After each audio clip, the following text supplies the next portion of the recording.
सुमन ने कहा है कि वो माफी नहीं मांगेंगे। दूसरी तरफ भारतीय जनता पार्टी ने राज्यसभा में सभापति जगदीप धनखड़ से रामजीलाल सुमन के खिलाफ शिकायत की है।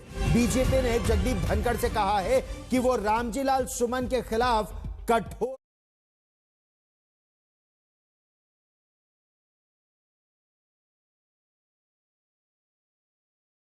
लाल सुमन के खिलाफ औपचारिक शिकायत भी दर्ज कराएगी। वहीं सुरक्षा बढ़ाने की मांग भी की है रामजीलाल सुमन ने।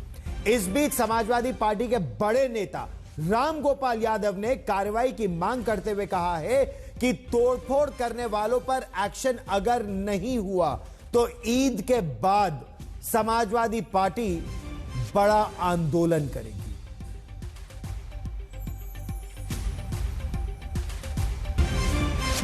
ये तस्वीरें आप देख रहे हैं किस तरह से रामजीलाल सुमन के घर पर तोड़फोड़ हुई थी और इस पर रामजीलाल सुमन का क्या कहना है हम आपको वो सुनवाते हैं। ये करनी सेना ने तोड़फोड़ की थी जब रामजीलाल सुमन ने राणा सांगा के लिए गद्दार जैसे शब्दों का प्रयोग किया था जिसका विरोध कर रही थी करनी सेना। सुनिए।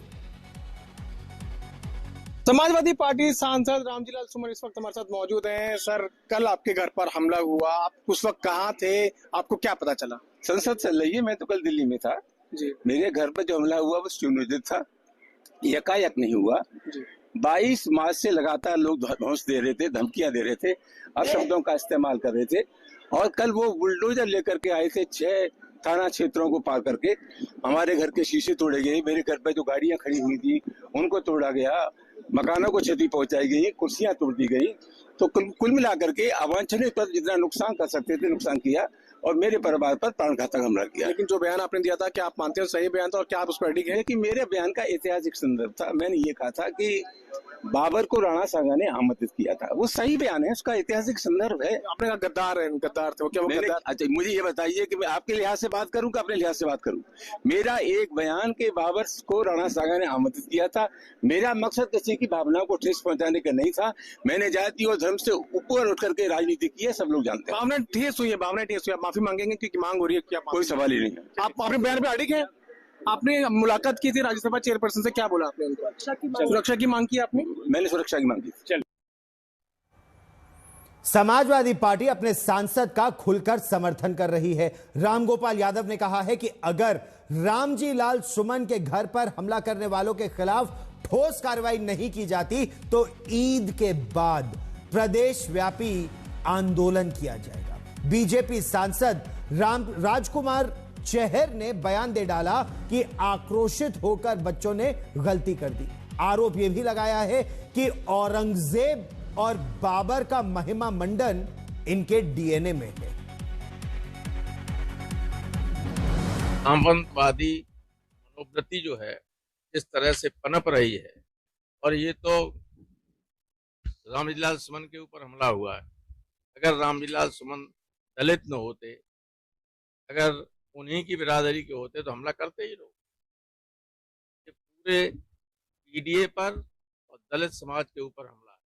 समाजवादी पार्टी इसको किसी कीमत पर बर्दाश्त नहीं करेगी। ईद के तत्काल बाद हमें अगर कार्रवाई नहीं होती है तो पूरे प्रदेश में आंदोलन चलेगा।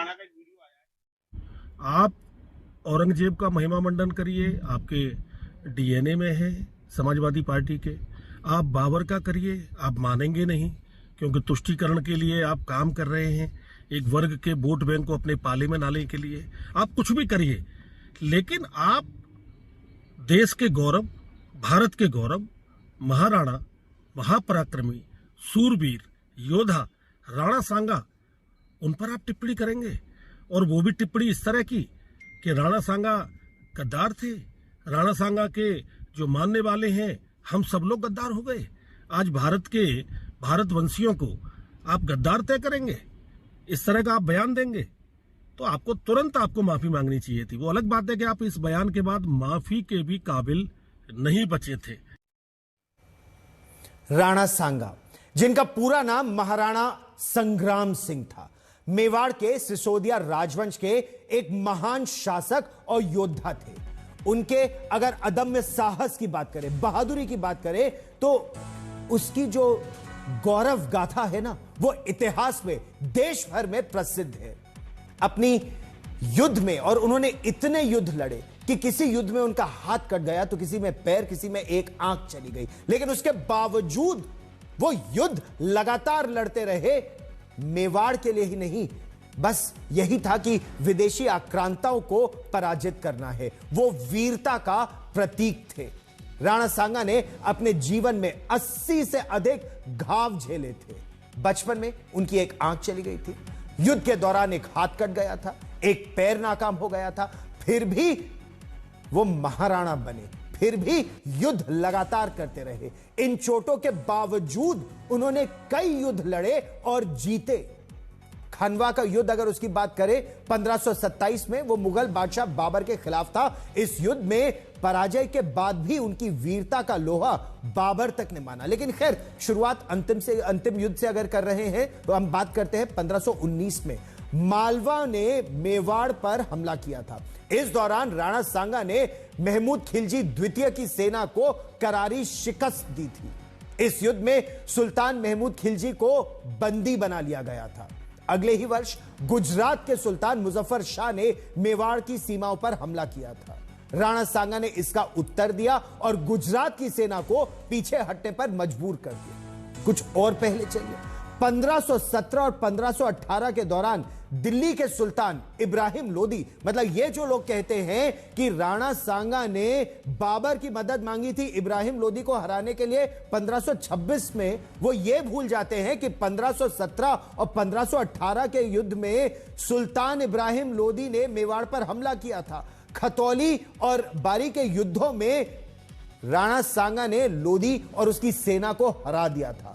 खतौली में उनकी एक भुजा कट गई थी, लेकिन युद्ध उन्होंने ही जीता। 1527 में जो खनवा का युद्ध हुआ था, वो सबसे बड़ी लड़ाई थी जो बाबर की सेना के खिलाफ थी। इसमें राणा सांगा, क्योंकि बाबर के पास अत्याधुनिक हथियार उस जमाने की अगर हम बात करें, तोपें भी थी और हथियार भी थे, राणा सांगा केवल एक कैवलरी चार्ज या घुड़सवार दस्ते के साथ उन्होंने हमला किया था। कुछ अपने ही लोगों ने दगा भी दे दी थी, गंभीर रूप से घायल हो गए थे, लेकिन उनकी वीरता का लोहा बाबर भी मानता था। और चित्तौड़गढ़ से भारतीय जनता पार्टी के सांसद सीपी जोशी ने भी रामजी लाल सुमन के खिलाफ कड़ी कार्रवाई की मांग की है।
बड़ी खबर अब हम आपको लिए चलते हैं उत्तर प्रदेश।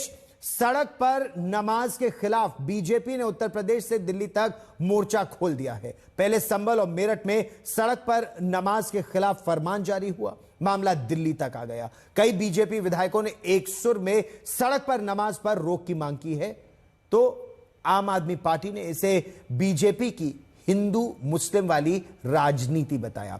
इस बीच मेरठ पुलिस ने सख्त आदेश जारी कर दिए हैं, जिसमें कहा गया है कि सड़क पर नमाज पढ़ी तो फिर कानूनी कार्रवाई होगी, क्रिमिनल केस हुआ तो पासपोर्ट और ड्राइविंग लाइसेंस या तो मिलेंगे नहीं, लेकिन अगर हैं तो क्रिमिनल केस होने पर वो रद्द हो सकते हैं और फिर कोर्ट से बरी होने के बाद ही वो दोबारा मिलेंगे। ईद और नमाज को लेकर मेरठ के एसपी सिटी आयुष विक्रम ने बताया कि आने वाली ईद पर सभी जगह अपील की गई है, सभी धर्म गुरुओं से अपील की गई है, इमाम से अपील की गई है कि नमाज मस्जिद में ही पढ़े। किसी भी सूरत में नमाज सड़क पर अदा नहीं की जाएगी। अगर किसी के खिलाफ केस बनता है तो पासपोर्ट और लाइसेंस रद्द तक किया जा सकता है। दूसरी तरफ नमाजियों पर मेरठ पुलिस के आदेश को लेकर केंद्रीय मंत्री जयंत चौधरी ने कहा है कि पुलिस को इस तरह का आदेश नहीं कहना चाहिए कि पासपोर्ट रद्द हो जाएगा। प्रशासन सड़कों को खाली रखने की बात कर सकता है, लेकिन इसके लिए संवेदनशीलता के साथ समुदाय के लोगों से संवाद करते रहना चाहिए।